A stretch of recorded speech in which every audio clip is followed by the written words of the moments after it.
And with National Service Day, this year, the plan is that by September, 1st September, you will release postings. You will release postings by 1st September. We have 1 month. 1 month, you know. Your person will be obey service this year, biano.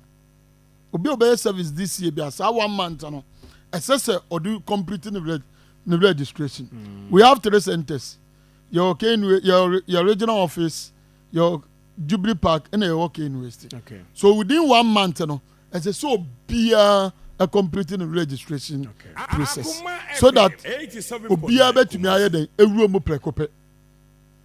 So by 1st October, as this will be starting the national service. Okay.